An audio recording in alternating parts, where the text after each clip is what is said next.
Obrigada. Vamos lá. Hoje eu vou ocupar o lugar da Bel. Isso aí.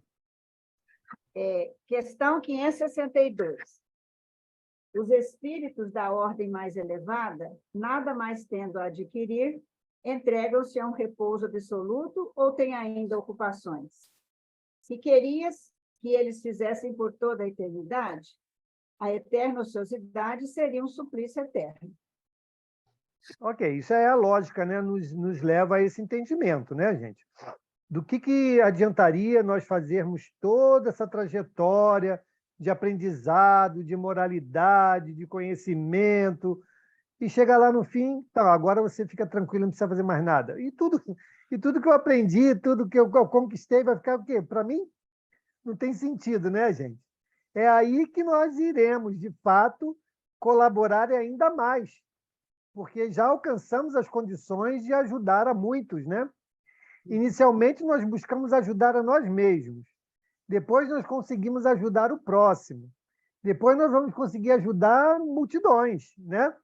Planetas e sistemas, e assim vamos, né? Nessa grande comunhão com o Pai Celestial. Então, de fato, essa resposta aqui é a resposta da lógica, né? Que nos leva a esse entendimento. A gente poderia dizer, né, Mauro, que isso é a verdadeira salvação dentro do que a gente pode entender de salvação na doutrina espírita. É a oportunidade de servir, a oportunidade de trabalhar, aí estaremos salvos. Porque muita gente vai sair daqui não tendo condições de trabalhar. Então, essa é uma grande oportunidade para a gente de começar ensaiando aqui. É verdade. Mais alguém? Vamos lá, Verinha. 562A. Qual é a natureza de suas ocupações? Receber diretamente as ordens de Deus, transmiti-las por todo o universo e velar pela sua execução. Ok, é isso, né? Quanto mais nós evoluímos, mais nos aproximamos dessa consciência divina. E mais responsabilidade também teremos, né? É uma coisa proporcional à outra. E aí, à medida desse conhecimento, à medida dessa capacidade, teremos tarefas condizentes a cada uma dessas situações, né, estágios em que vamos alcançando, né? Também uma resposta que a lógica nos leva ao entendimento. Tudo bem? Podemos seguir? Vamos lá. 563. As ocupações dos espíritos são incessantes? Incessantes, sim, se entendermos que o seu pensamento está sempre em atividade, pois eles vivem pelo pensamento. Mas é necessário não equiparar as ocupações dos espíritos com as ocupações materiais dos homens. Sua própria atividade é um gozo pela consciência que eles têm de ser úteis. Exatamente, né? Essa resposta aqui nos ajuda a compreender mais ou menos como são as atividades dos espíritos, né?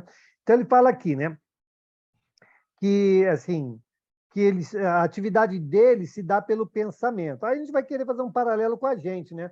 Nossa, a gente pensa tanta coisa ao mesmo tempo. Será que tudo que a gente pensa ao mesmo tempo se realiza ao mesmo tempo, né? Eu particularmente penso que não é exatamente assim, né? Porque para sustentar uma criação, uma formação, uma manutenção de algo, há que se ter foco, né? Há que se ter ali um pensamento constante, equilibrado, né? Para que aquilo que é fruto do pensamento não se desestabilize com o nosso próprio pensamento, né? É lógica que nos leva a essa condição. E quando ele fala aqui, né, que ela é incessante, sim, ou seja, essas ocupações dos espíritos, elas são incessantes e atende, né, sempre essa atividade pelo pensamento. Então, pelo pensamento, nós podemos estar ali, né, colaborando em muitas atividades, mas em cada atividade temos que ter o foco na atividade que vamos desenvolver. E eu entendo também, pelo que a doutrina nos diz, é que os fluidos, né, principalmente os fluidos espirituais, eles são manipulados, sim, pela ação do pensamento e da vontade.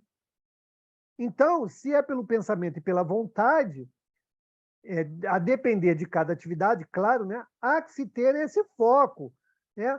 Há que se ter ali espíritos que vão estar responsáveis pela manutenção de certas construções no plano espiritual, ou até mesmo das realizações que serão ali determinadas, né? A depender da nossa condição de colaboração. Então, a resposta dos espíritos aqui ela é bastante interessante. E aí eu vou ler aqui, Verinha, a minha versão da resposta. Diz assim, ó, incessantes sim, atendendo-se a que sempre ativos são os seus pensamentos, porquanto vivem pelo pensamento. Olha só. Então, no plano espiritual, a gente vive, né, pelo pensamento. Então, a gente não tem aquela história, vou descansar agora que eu estou cansado, né, agora eu estou com fome, vou parar fazer uma boquinha, agora está na hora da siesta, agora terminou o expediente. Não. No plano espiritual, na medida que nós vamos nos desmaterializando, nós vamos vivendo mais intensamente as capacidades que o espírito tem. E ele continua, né? Importa, porém, não identifiqueis as ocupações dos espíritos com as ocupações materiais dos homens. Olha só, já faz aqui uma separação. Para os espíritos, a atividade constitui em si mesma fonte de prazer. Então, ao contrário de muitos de nós, né, o trabalho para os espíritos, né, é fonte de prazer. Essas atividades que são desenvolvidas, mesmo pelo pensamento, é fonte de prazer. Então, não é aquilo coisa chata, cansativa, que eu não estou afim de fazer, tem que fazer por obrigação. Não. Faz por prazer. Pela consciência que tem de estarem sendo úteis. Outra coisa muito importante, né? O fato da gente se perceber útil, né, beneficiando alguém, né, ou uma obra, ou uma tarefa, isso é como se fosse combustível de ânimo, né, para todos nós. Mal comparando, arranhando aqui nas nossas atividades, né, da vida física, nós também percebemos isso, né? Quando nós estamos lá na tarefa do bem, né, numa tarefa fraternal, num atendimento fraterno, aconselhando alguém, reanimando alguém, né, fortalecendo alguém diante das dificuldades, isso nos dá ânimo, né? Isso nos dá essa consciência de estarmos sendo úteis, né? Não só na vida de alguém, mas também essa sensação de paz, né, de dever cumprido, que nos envolve, né, quando estamos diante de tarefas como esta. Não só na tarefa assistencial, né, gente? Na tarefa laborativa também, no trabalho que desenvolvemos, seja no nosso lar, seja no trabalho, seja da maneira como nós contribuímos. Se nós estamos fazendo aquilo, né, com alegria, né, com satisfação, aquilo é sempre de bom ânimo. Tudo bem? Podemos seguir? Alguém quer comentar? Mauro, eu queria lembrar, Mauro, que você estava falando do foco, eu queria dar um exemplo que eu acho que todo mundo conhece aqui, mas vale lembrar, está lá no livro Obreiros da Vida Eterna. Quando o Asclépios vem fazer uma palestra no nosso lar, e o André Luiz e outros espíritos trabalham mentalmente para produzir um ambiente físico, né? Que o pensamento é matéria, produzir um ambiente com árvores, com flores, com água, enfim. O André Luiz lembrou das gramíneas que tinham no quintal dele, reproduziu aquelas gramíneas. E quando as Asclépios acaba a palestra e vai embora, eles param de pensar naquilo e simplesmente aquilo desaparece. Então, por isso, eles trabalham com espírito. E por que nós não desaparecemos do universo? Porque Deus, o foco de Deus no universo é constante. Então, nós vivemos e nos movemos no pensamento dele.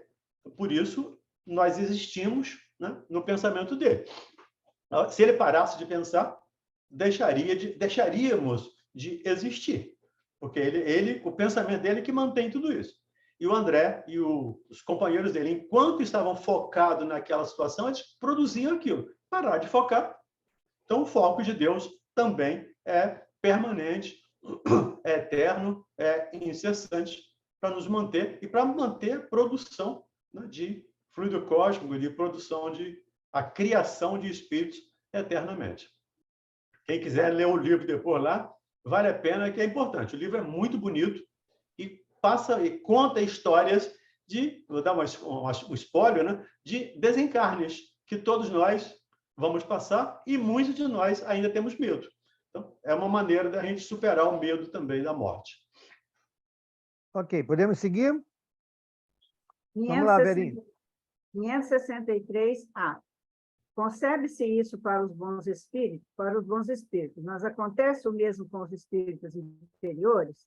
Os espíritos inferiores têm ocupações apropriadas à sua natureza. Confiais ao trabalhador braçal e ao ignorante os trabalhos do homem culto? Então, está aí, né? De acordo com a condição de cada um, será dada uma tarefa que ele seja capaz de realizar. Pode aceitar ou não, pode fazer bem feito ou não, mas ele é capaz de realizar. Assim como todos nós, né? Todos nós, igualmente, recebemos aí uma tarefa, né? Que somos capazes de realizar. Ela pode ser mais difícil aos olhos, né, de cada um de nós, mas se nos foi dada, é porque temos condições, se nos empenharmos, se aplicarmos o nosso trabalho, nós seremos capazes de vencer, né? Então, é mais ou menos o que ele está nos respondendo aqui. Então, sim, todos os espíritos, independente do grau em que estejam, vão realizar alguma tarefa que a eles foi atribuída, né? A depender do seu grau de evolução, da sua condição de realizar. Tudo bem até aí? Tranquilo? Até os elementares trabalham, né? Então, tudo progride no universo, tudo trabalha no universo. Vamos adiante? 564. Entre os espíritos, há os que são ociosos ou que não se ocupem de alguma coisa útil? Sim, mas esse estado é temporário e subordinado ao desenvolvimento de sua inteligência. Certamente que os há, como entre os homens, vivendo apenas para si mesmos. Mas essa ociosidade lhes pesa e cedo ou tarde o desejo de progredir lhes faz sentir a necessidade de atividade. E são, então, felizes de poderem tornar-se úteis. Falamos de espíritos que atingiram o ponto necessário para terem consciência de si mesmos e de seu livre-arbítrio, porque em sua origem eles são como crianças recém-nascidas que agem mais por instinto do que por uma vontade determinada.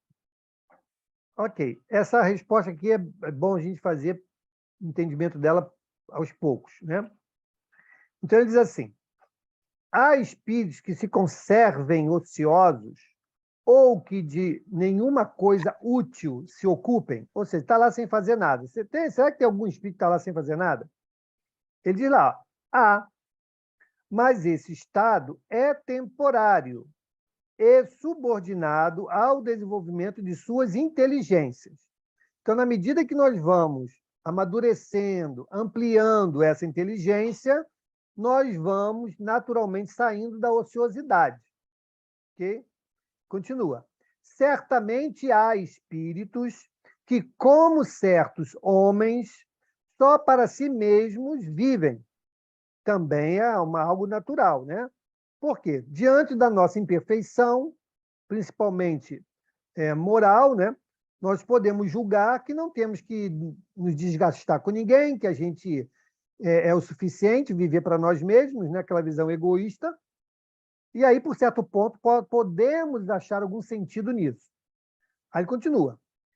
Pesa-lhes, porém, essa ociosidade, e cedo ou tarde, o desejo de progredir lhes faz sentir a necessidade de atividades. E felizes se sentirão por poderem tornar-se úteis. Então, é também natural. Quando nós passamos a compreender que depende do nosso esforço, do nosso trabalho, né? O caminho da nossa evolução, da nossa condição mais feliz, nós vamos partir para essa opção. E ele fala, pesa muito essa escolha, né? Ou seja, essa ociosidade pesa. E com certeza deve pesar mesmo, né? A gente olhar ali para o lado, olhar para o outro, caramba, nada muda. Se eu não faço nada, nada muda, né? E a gente vê companheiros que começaram conosco e já não estão mais ao nosso lado. Então, vai chegar um momento para todos que nós vamos compreender. Não, depende de mim sair dessa situação. E aí a gente começa a fazer algo diferente, né? Nos lançamos aí ao trabalho edificante. E ele continua. Referimos-nos, aí que vem o toque, né? Referimos-nos aos espíritos que chegaram ao ponto de terem consciência de si mesmos e livre-arbítrio. E aí a gente vai partir por um princípio que nós já estudamos. Eu disse assim, Deus cria todos nós, simples e ignorantes. Essa condição de simples e ignorante perdura até que você desenvolva o senso moral, a diferença do bem e do mal. Nesse ponto, você consegue o livre-arbítrio. Você está em condições de decidir. E aí a gente encarna pela primeira vez, na condição de espírito, ok? Espírito com E maiúsculo. E aí bate com essa resposta que está aqui.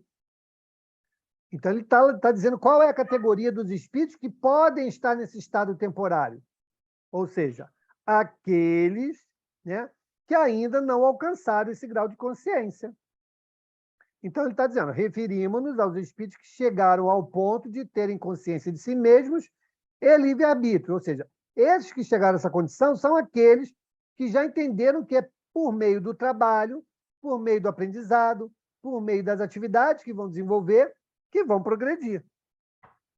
E aí ele continua.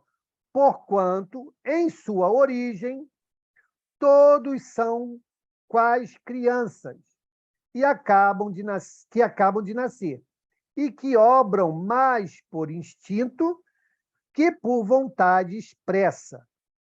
E aí a gente vai entender, né? A gente até conversou com isso na semana passada na rádio, a questão da nossa chegada no mundo, né?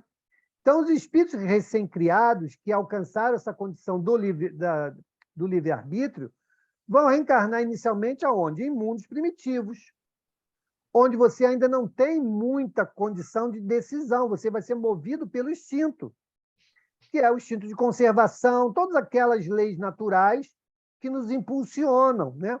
Lei de conservação, lei de reprodução, lei de destruição, né? Essas leis naturais que nos impulsionam enquanto estamos sob a condução do instinto. À medida que nós vamos acumulando esse conhecimento, aprimorando a inteligência, né? A condição moral também vai caminhando conosco, nós vamos, então, deixando de ouvir mais as leis naturais, o instinto, e vamos passando a decidir as nossas ações. E aí começa aí o nosso grande trabalho de equilíbrio, né? Usar a própria consciência, usar a própria inteligência, usar as próprias convicções para escolher corretamente. E não ali direcionado, né, pelo instinto, que normalmente, como uma lei natural, sempre vai nos impulsionar para algo que nos beneficie. Diga, Janete. O que eu achei nessa pergunta, na resposta, ficou bem claro para mim, você até falou, que a gente tem o livre-arbítrio, mas se a gente não tiver a consciência de si mesmo, a gente vai fazer tudo de qualquer jeito, né? Não vai ter... Tudo vai agir com instinto só. Agora, o livre-arbítrio mais a consciência de si mesmo faz com que a gente vai tendo mais atitudes felizes, certo? Então, essa consciência de si mesmo, ela vai também se aprimorando na medida que nós vamos compreendendo, né? A inteligência vai nos ajudando a compreender cada vez melhor, né, aquilo que se nos apresenta. Se nós compreendemos melhor, nós somos capazes de decidir melhor também. Então, as decisões, as escolhas que fazemos, baseadas nessa compreensão, que a cada nova encarnação, a cada nova experiência se aprimora, é que faz com que a gente adquira sempre melhores condições de escolher melhor, né, do que esperar que o instinto nos impulsione, né, para algo que, na verdade, gira em torno da nossa conservação, né? Na grande maioria das vezes. Porque quando eu pensei em consciência, eu pensei assim, Deus está na nossa consciência. Aí eu pensei nesse ponto. Então, a gente já tem a nossa essência, aí é como a gente começa a ter a consciência de si mesmo, mas essa consciência divina, que são as leis divinas, né? E aí a gente vai conseguindo elaborar melhor as nossas atitudes. As leis de Deus, de fato, elas estão escritas na nossa consciência, mas nós não a compreendemos plenamente. Então, à medida que a gente vai, de novo, com as perguntas anteriores, na medida que a gente vai se aprimorando, nós vamos compreendendo essas leis com maior profundidade, com maior amplitude. E aí, em cima dessa nova condição, a gente vai, naturalmente, né, se aproximando dele até chegarmos à condição de Jesus, quando ele disse, né, o Pai e eu somos um. Não o mesmo, mas somos um. Por quê? Porque ele compreende na integralidade o pensamento divino e age conforme esse pensamento. É algo que nós estamos ainda buscando compreender, né? Estamos ainda engatinhando, né, para a compreensão dessas leis maiores. Alguém quer complementar? Isso aí, obrigada. Vamos adiante. 565. Os espíritos examinam os nossos trabalhos de arte e se interessam por eles? Examinam o que pode provar a elevação dos espíritos e seu progresso. Então, gente, aí que a gente tem uma coisa muito interessante. Quem já viu aí reuniões mediúnicas, né, que envolve arte, né? Pintura, escultura, uma série de outras manifestações da arte, mas essas duas, mais especificamente, que são bastante impactantes, né, para quem já viu. A gente sabe que os espíritos buscam, né, mesmo desencarnados, auxiliar com aquilo que eles possuem, né? Ninguém vai conseguir fazer algo que não possui, que não aprendeu, né? Então, eu lembro aí do caso da nossa irmã Gertrudes, quem já ouviu falar, né? Quem não pode procurar no YouTube. Nossa irmã Gertrudes, ela é uma médium e que tem um trabalho de pictografia muito interessante. E quem desenvolve esse trabalho com ela é o espírito de Joseph.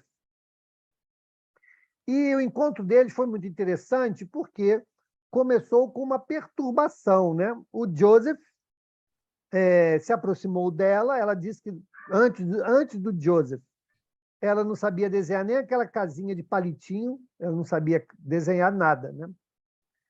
E com o Joseph, então, ela começou a pintar quadros fantásticos. Mas isso era uma coisa meio sem controle, né? Porque o Joseph queria pintar toda hora, onde ele quisesse, a hora que ele quisesse, que ele estava perturbando demais. E aí eles chegaram, não, tem que organizar isso aqui não pode ser desse jeito, né? Ela tem a vida dela, tem um trabalho social, tem um trabalho na casa espírita, então precisava organizar a tarefa. E aí houve uma reunião, né? Lá o mentor da Gertrudes conversou lá com o Joseph, olha, vamos organizar aqui, você vai trabalhar, né, nesses dias aqui, nesse instante, ou dessa maneira. Beleza, ele concordou com aquilo e começou a organizar o trabalho. Hoje ela faz um trabalho de pictografia, que ela vai nas casas, né, muitas das vezes, quando convidada, faz um trabalho de pictografia, esse trabalho, então, é vendido, né, e parte do recurso fica naquela instituição e parte do recurso vai para a obra social que ela mantém com esses trabalhos. E essa venda foi orientada pelo próprio. Olha, você vai pintar, você vai trazer a sua expressão artística, e esse trabalho, então, vai ser dedicado à obra social. Então, ele só pode ser comercializado com esse fim. Então, beleza, aí assim foi, né? Então, ele era um pintor lá do século XVI, XVII, impressionista, as obras dele realmente são fantásticas, eu até tenho uma aqui em casa, que eu comprei, e ele pinta através dela. Então, é uma forma, como está aqui descrita na resposta, né? Atentam os espíritos em nossos trabalhos de arte e por eles se interessam? Atentam no que provê a elevação dos espíritos e seus progressos. Então, ele também está ali progredindo, ele está ali, de alguma maneira, trabalhando, né, esse ego que ele tinha muito exacerbado, né, essa prepotência, né, do artista que era famoso lá no século XVI, XVII, que ele tem que trabalhar ainda, né, trabalhar com mais humildade. Então, é uma maneira dele trabalhar tudo isso nele. Mesmo assim, por meio da tarefa de arte que ele sabia bem fazer, que é a pintura, né? Pintura em tela. Então, é uma demonstração disso que está dito aqui. Então, os espíritos encarnados, eles sim vão continuar sendo úteis, se assim desejarem, quando desejarem sair da ociosidade, em benefício de algo maior, né? Então, ele está trabalhando para ele, no momento em que ele se dedica a fazer algo em benefício de alguém, e aquilo que é o resultado do trabalho dele também vai beneficiar muita gente, né? Ou uma obra específica. O próprio Chico, né, com as obras que escreveu, né, ele próprio não se beneficiou de absolutamente nada. Mas quantas casas, quantas obras foram beneficiadas com os direitos autorais das obras do Chico? Então, essa é a visão, né, dos espíritos mais esclarecidos em relação à capacidade que têm e quando colocam essa capacidade no trabalho do bem, seja ela qual for, né? Tudo bem? Podemos seguir? Vamos adiante. 566. Um espírito que teve uma especialidade na terra, um pintor, um arquiteto, por exemplo, se interessa de preferência pelos trabalhos que constituíram o objeto de sua predileção durante a vida? Isso é o que você acabou de falar, né? Tudo se confunde num objetivo geral. Se for bom, se interessará por eles na proporção que lhe permita ajudar a elevação das almas a Deus.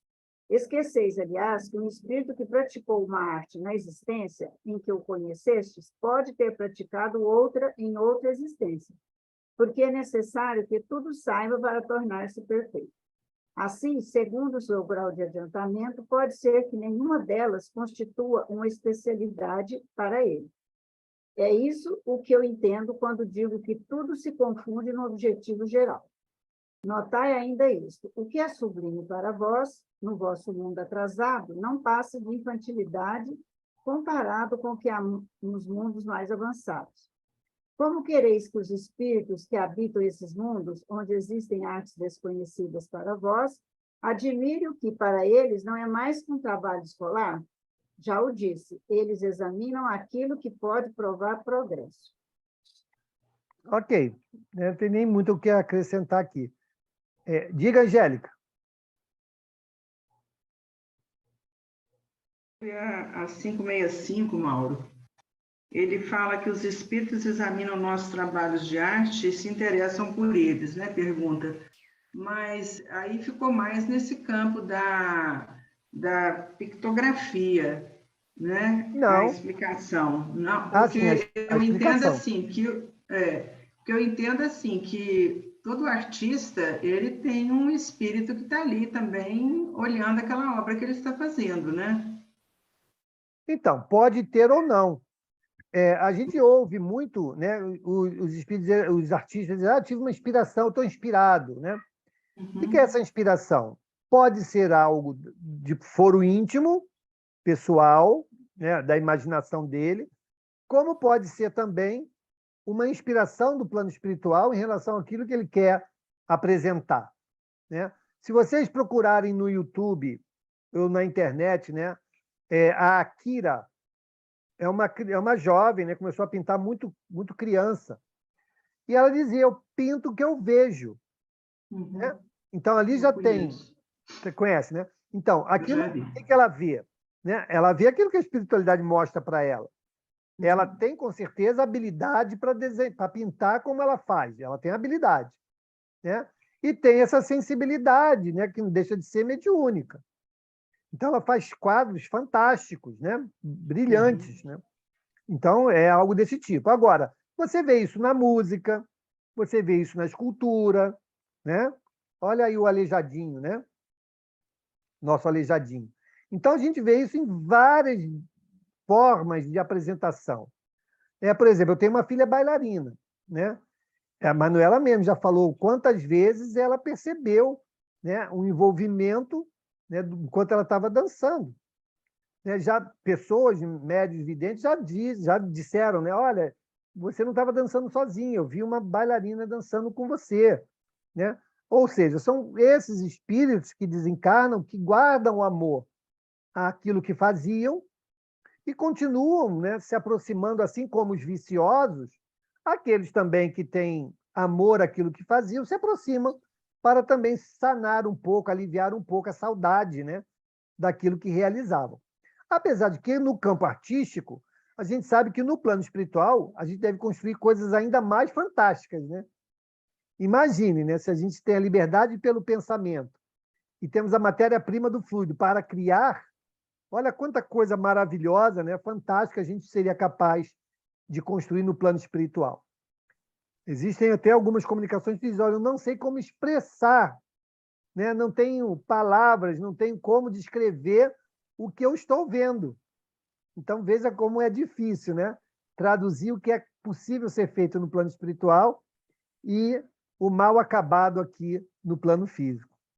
Mas, assim como tem aqueles espíritos que querem mostrar o belo, a sua sensibilidade de quando ele era encarnado, existem aqueles também que fazem a arte, vamos dizer assim, que é muito difícil classificar a arte, né? Dizer o que é o artístico, o que é bom, ruim, isso não tem É como questão você de gosto, né? classificar, né? É questão de gosto. Mas tem aqueles, eu sei porque eu trabalhei muitos anos no Ministério da Cultura e nós recebíamos muitos artistas lá com as suas apresentações em todas as áreas.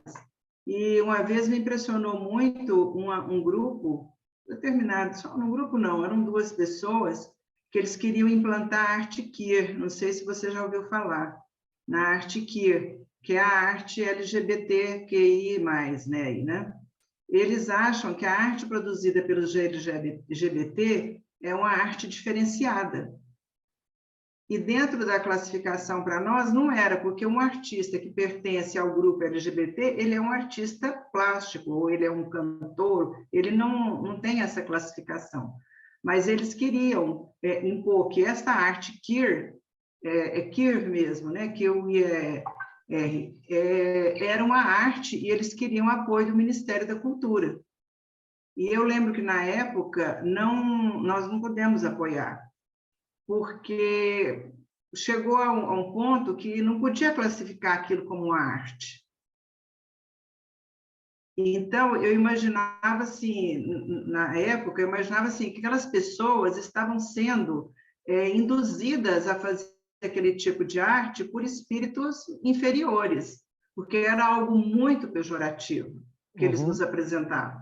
E ele apresentou, ele levou um catálogo. Inclusive, eu fiquei muito assim, achei muito estranho, porque era só eu como coordenadora mulher, né? E a reunião só tinha homens. E quando eles expuseram o book, né, o catálogo, eu fiquei muito chocada com o que estava vendo. Mas aí a comissão que analisava as propostas, eles tiveram uma maneira de sair e não apoiar. Aí, na minha mente, era aquilo, eu falei, só pode ser uma influência maligna para falar que isso aqui é uma arte, porque eles classificam como arte. Para Então. eles é uma arte, o que eles estão fazendo, o que eles desenham, o que eles pintam, o que eles fotografam, principalmente a fotografia. Aí, por isso que eu estava perguntando, quer dizer, assim como tem essa influência para o belo, que nós podemos classificar muita coisa como belo, como a sensibilidade, aquilo que te toca, né? Também tem essa arte que, no meu modo de ver, isso tem muitos anos já, que eu participava disso aí, e aquilo me chamou a atenção e eu nunca encontrei uma explicação, mas também nunca vi uma exposição apoiada por um governo, né, que não conseguiram dinheiro. Então, Angélica, essa definição de arte, realmente ela não tem muita fronteira. Depende de quem olha, né? E aí entra também na questão dos gostos, né? Tem gosto para tudo, diz o dito popular, né? Então a gente sabe, se temos mentes doentes, né, ou adoecidas, que acham algo bonito nas coisas degradantes, você vai encontrar público para aquilo, né? Hoje mesmo, nem precisa tanto, a gente vê aí na música, né, quantas coisas degradantes, você vê o público que acompanha. Então, é a questão de afinidade com aquele gosto. E isso a gente vê, já sabemos disso, que existe também uma afinidade espiritual, evolutiva, né? Não só entre encarnados, mas também dos desencarnados. E eles vão e podem sim influenciar, né? A gente sabe no carnaval que isso acontece muito, né? As alegorias, as fantasias, né? Muitas delas grotescas, representando o grotesco, e as pessoas, existe público que gosta. Então, como a escala espírita ela é muito abrangente, nós vamos encontrar, sim, pessoas que atestam, né, que seja arte. E nós não podemos, muitas das vezes, até negar que não seja. Agora, o gosto, nós podemos, sim, classificar, né? Diga, Valdemir. Só lembrar que, quando os espíritos falam aqui a Kardec, ele fala de uma generalização, né? Para a gente não pegar um caso específico e colocar aquilo como sendo o geral. Ele parte do geral para o específico. Lembrando aqui que, conforme essa pergunta 566, se o espírito se interessa, depende também da missão do espírito, do trabalho que o espírito vem a fazer na Terra.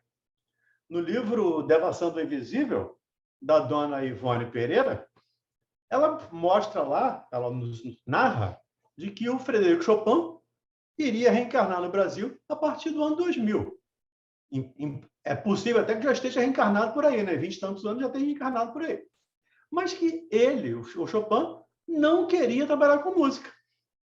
Ele queria trabalhar com crianças, com evangelização, com tratamento de crianças, talvez o pediatra, não sei, mas atender a crianças. Então, depende muito da missão de cada um, da missão que a gente vem executar aqui. Então, e ele disse que a música não o ajudou muito na elevação espiritual, ele acabou escorregando nos aspectos morais em função da arte.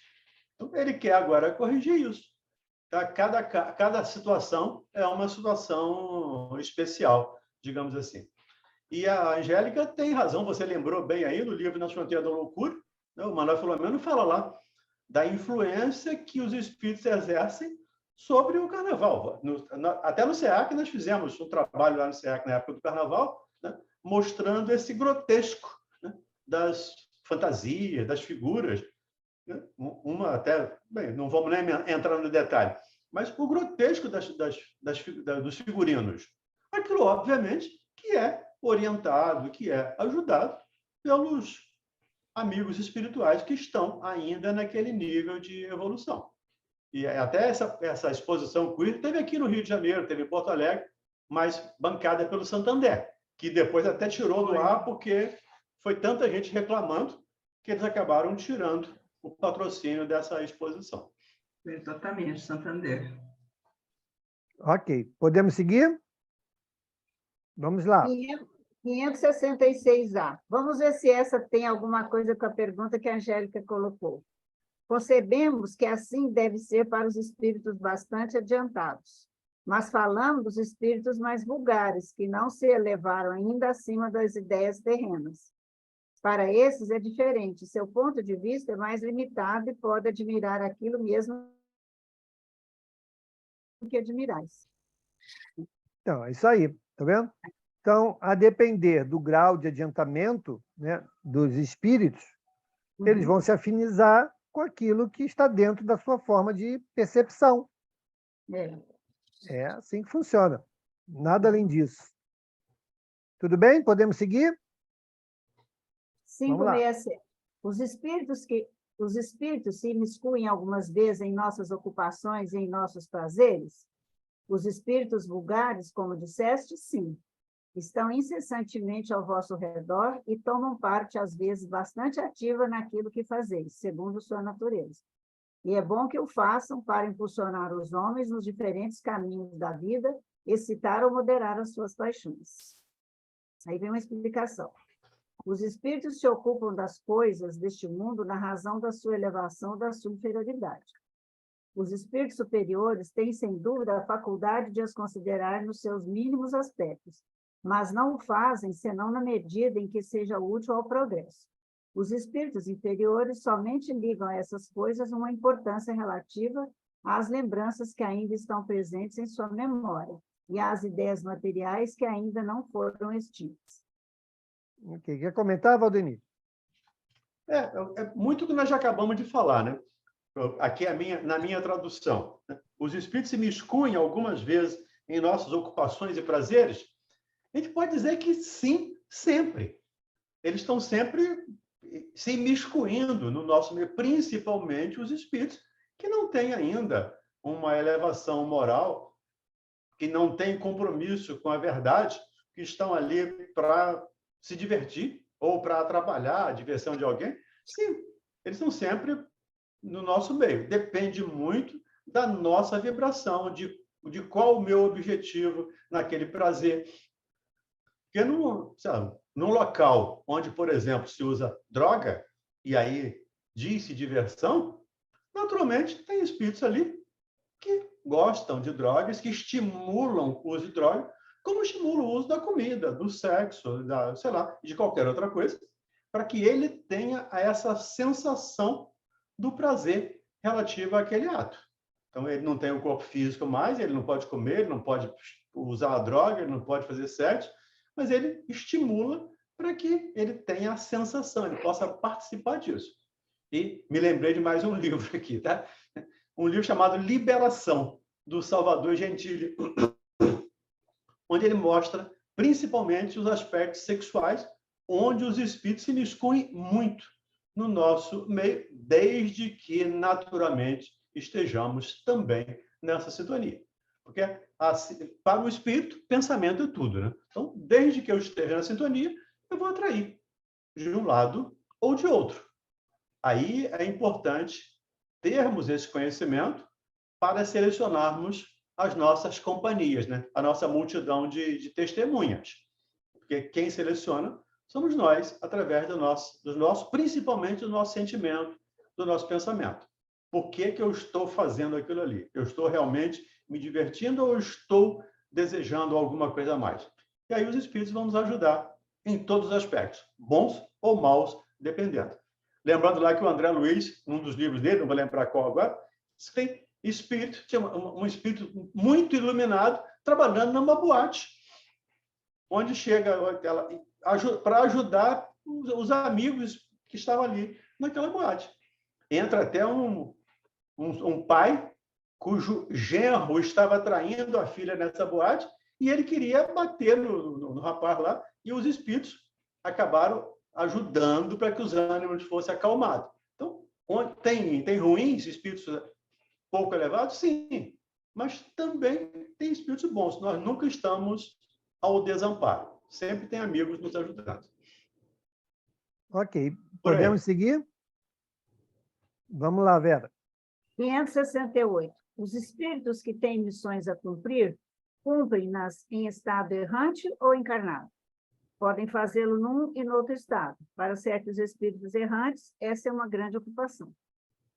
Exatamente. Então, lembrando, né, espíritos errantes aqui são aqueles que estão na erraticidade, ou seja, que estão ainda na necessidade de reencarnarem. Ok? Então, como nós, né? Somos nós aqui. Então, no plano espiritual, será que eu só posso cumprir isso quando estiver encarnado? Diz que não, né? Está lá, ó, podem cumpri-las num e no outro estado, né? Então, por certos espíritos errantes, é uma grande ocupação, ou seja, mesmo lá no plano espiritual, se eu puder fazer algo, né, que venha a contribuir para essa tarefa, ótimo para mim. Né? Estamos aí sempre caminhando no sentido da nossa evolução, do nosso aprimoramento. Ok? Então, não precisamos esperar sempre a reencarnação para podermos desenvolver alguma atividade. Eu lembro aqui o caso do Luiz Sérgio, né? Estava lá na caravana de aprendizado e foi lá intuir o pai para encontrar o filho.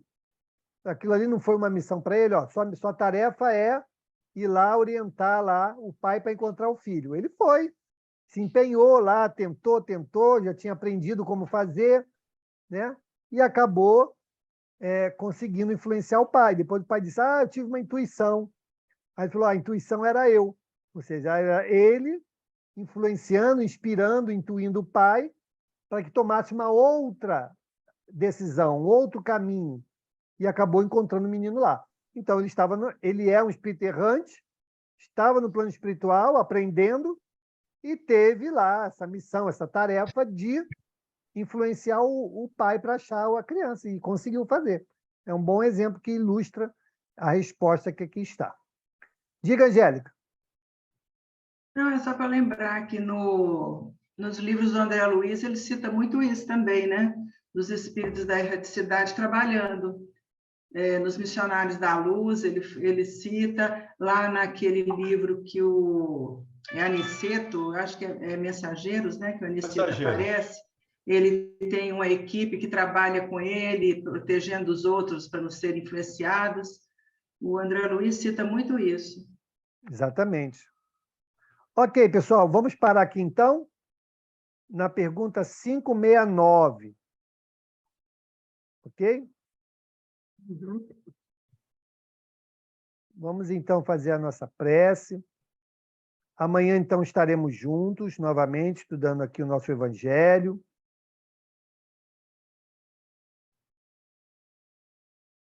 Alguém gostaria de fazer a nossa prece de encerramento? Vicente, você pode fazer a nossa prece? Por favor. Abre o teu áudio. Obrigado pela oportunidade. Vamos, então, meus amigos, meus irmãos, vamos elevar nossos pensamentos a Jesus, nosso Mestre amado, que nos dá essa oportunidade maravilhosa de nos reunirmos aqui em seu santo nome, nesse estudo edificante do Livro dos Espíritos, que nos mostra como devemos seguir, como nos momentos de turbulências, com a nossa paz íntima, com a nossa retidão, aproveitando esse estudo, essas orientações que estamos recebendo do plano espiritual e dos irmãos encarnados, que de boa vontade se prontificam a nos auxiliar. É um momento de crescimento, de oportunidades, e que temos que louvar a Ti, Senhor. Obrigado pela noite, pelo estudo e por toda essa semana. E que assim seja. Que assim seja. Gente, eu não tinha lido aqui os comentários no chat, né? Mas nossa irmã Andresa Farnese, né, colocou, né, que já ouviu falar da música, né, lá do Almir Sater, Tocando em Frente, que foi uma inspiração divina. E eu também lembro do Erasmo Carlos, falando do Roberto Carlos, que às vezes eles estavam lá tentando fazer uma música, aí ele, vou dar uma cochilada aqui agora, rapidinho, dava uma cochilada, quando voltava, trazia a música pronta, né? Música, letra, melodia, arranjo, tudo pronto já na cabeça dele, né? Então, veja como é que são as coisas. A inspiração nem sempre é quando nós estamos em alerta, né? Às vezes, no sono, nós também somos inspirados ali e orientados. Bom, gente, um beijo grande. O McCartney também, Mauro. Oi? O McCartney, com o Larry B. Sim. Recebeu a música inteira. Música e letra, recebeu toda inteira. Tá? Em sonho. Beleza, gente. Tchau. Um beijo. Até amanhã. Fiquem com Deus. Boa noite. Beijo, até amanhã. Boa noite a todos. Até amanhã. Boa noite Tchau. a todos. Boa noite, até amanhã.